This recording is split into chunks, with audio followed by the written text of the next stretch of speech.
नमस्कार दोस्तों, मेरा नाम है निर्भय सिंह और आप देख रहे हैं मेरा चैनल निर्भय सिंह। दोस्तों, आज की इस वीडियो में हम बात करेंगे द अल्बर्ट आइंस्टाइन के बारे में।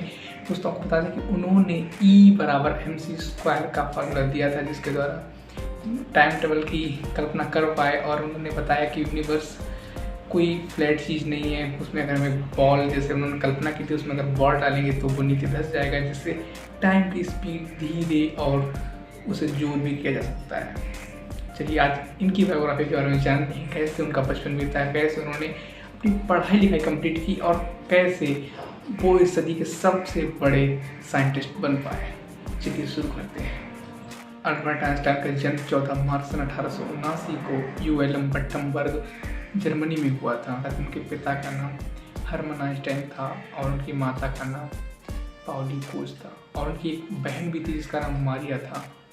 आपको बता दें कि उनके पिता एक इलेक्ट्रिकल फैक्ट्री में सेल्समैन की जॉब करते थे। सदी के सबसे महान वैज्ञानिक अल्बर्ट आइंस्टाइन का बचपन इतना ज़्यादा खास नहीं था। आपको बता दें कि जब वो छोटे थे तो उनके लिए बोलने में बहुत ज़्यादा दिक्कत हुआ करती थी। वो सही से बोल नहीं पाते थे, चीज़ों को जल्दी पढ़ नहीं पाते थे। लेकिन उनके माता पिता जब उनके लिए डॉक्टर के पास लेके गए तो उन्होंने कहा कि ये कोई ज़्यादा बड़ी दिक्कत नहीं है, समय के साथ साथ ये भी सही हो जाएगा। और हुआ भी ऐसा ही, धीरे धीरे वो सही होने लगे। लेकिन क्या था, जब वो सही से बोल नहीं पाते थे, पढ़ नहीं पाते थे, उनके अंदर क्यूरियोसिटी का एक बीज कहीं ना कहीं उगने लगा था। और जब वो 12 साल के थे तो उनके पिता ने उनके लिए कंपास ला के दिया। कंपास तो आप समझते हो, जिसे हिंदी में दिशा यंत्र भी कहते हैं।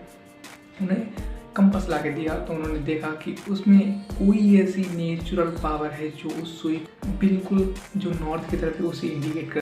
तो ये बहुत क्यूरियस चीज़ थी उनके लिए। अल्बर्ट आइंस्टाइन का जो बचपन का पहला स्कूल था वो तो कैथोलिक स्कूल करके था, जो कि म्यूनिच में था। लेकिन जब वो अपनी पढ़ाई में अच्छे होने लगे, धीरे धीरे उन्होंने चीज़ों को ऑब्जर्व करना शुरू कर दिया तो उनकी ग्रेड जो थी स्कूल में वो और अच्छी हो गई।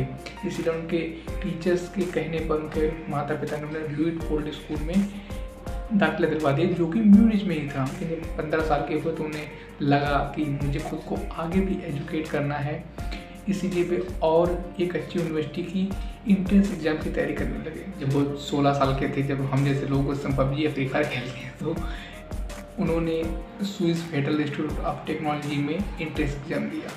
तो वहाँ पर उनके मैथ, फिजिक्स, केमिस्ट्री इन चीज़ों में बहुत अच्छे नंबर आए। लेकिन लिटरेचर, लैंग्वेज इन चीज़ों में उनके नंबर बहुत कम आए।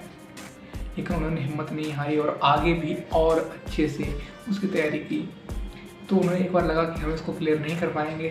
लेकिन जो वहाँ के डायरेक्टर थे, जो Swiss federal institute of technology के डायरेक्टर थे, उन्होंने उनसे कहा कि तुम स्विस सेकेंडरी स्कूल में अपनी पढ़ाई को जारी रखो। लेकिन अगले साल ही उन्होंने अच्छे से मेहनत की और लिटरेचर और अपने जो भी लैंग्वेज के सब्जेक्ट थे उन्हें सही से किया। और उनके फिजिक्स, केमिस्ट्री, मैथ में नंबर पहले से सही थे और उन्हें और अच्छे से करके उनका एडमिशन उसमें हो गया। 1896 में उनके लिए फेडरल इंस्टीट्यूट ऑफ जियोलॉजी में एडमिशन मिल गया।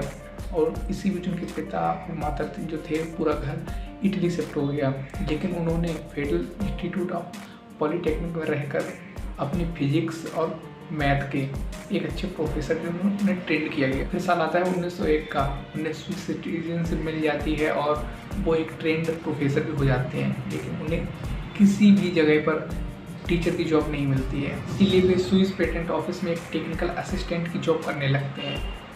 क्या करेगा आदमी, जब पैसा नहीं है कुछ ना कुछ तो करेगा ही। दोस्तों, अगर हम साइंटिस्ट की माने तो साल 1905 अल्बर्ट आइंस्टाइन की ज़िंदगी का सबसे मिरेकल ईयर रहा था, क्योंकि 1905 को ही उन्होंने एक सीरीज ऑफ पेपर प्रोड्यूस करे थे जो वो स्विस पेटेंट ऑफिस में काम करते हुए एज अ क्लर्क। तो उसमें उन्होंने जनरल थ्योरी ऑफ रिलेटिविटी और स्पेशल थ्योरी ऑफ रिलेटिविटी को भी मेंशन किया था।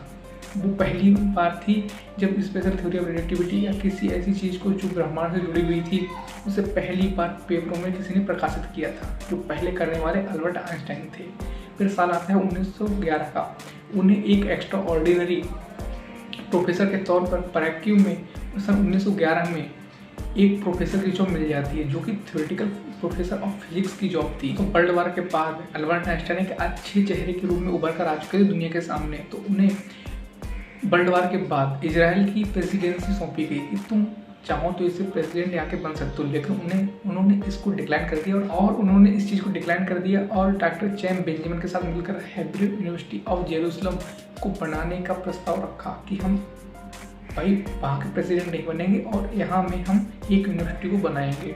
बात अगर उनके साइंटिफिक करियर की करी जाए तो उनमें उसका कोई तोड़ ही नहीं है कि उन्होंने E बराबर MC² एक ऐसा फार्मूला दिया हमारे लिए जिसके द्वारा आज हम टाइम ट्रेवल, ब्लैक होल, आज इन सब की आज कल्पना कर सकते हैं। आपने इंटरस्टेलर मूवी देखी हो तो उसमें ब्लैक होल का जिक्र किया जाता है, तो कब पॉसिबल हुआ जब E बराबर MC², जब हमें पता लगा कि हम टाइम ट्रेवल कर सकते हैं।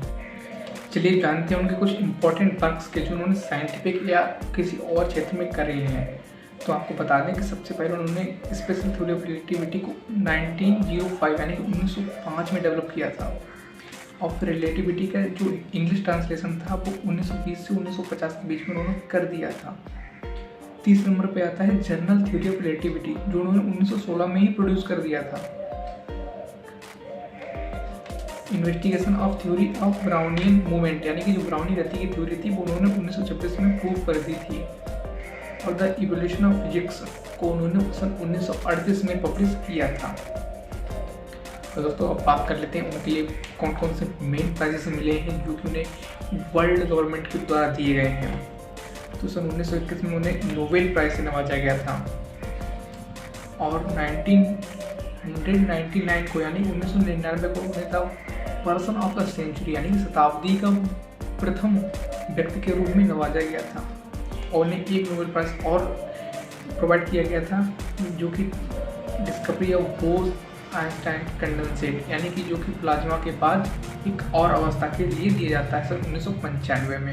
मतलब कि अल्बर्ट आइंस्टाइन ने सन 1903 में मिलेवा मैरिक नाम की एक युवती से शादी कर ली थी और उनके एक लड़की और लड़के थे, लेकिन सन 1919 में उनका डिवोर्स हो गया। उन्होंने इसी साल अपनी एक कज़न एल्सा लेवेंथल से शादी कर ली जिनकी डेट 1936 में हो गई।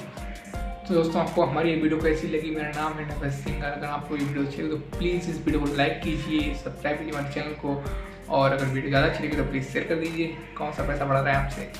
मिलते हैं किसी नेक्स्ट वीडियो में किसी नए टॉपिक के साथ जो कि रेयर होगा। तब तक के लिए जय हिंद, जय भारत।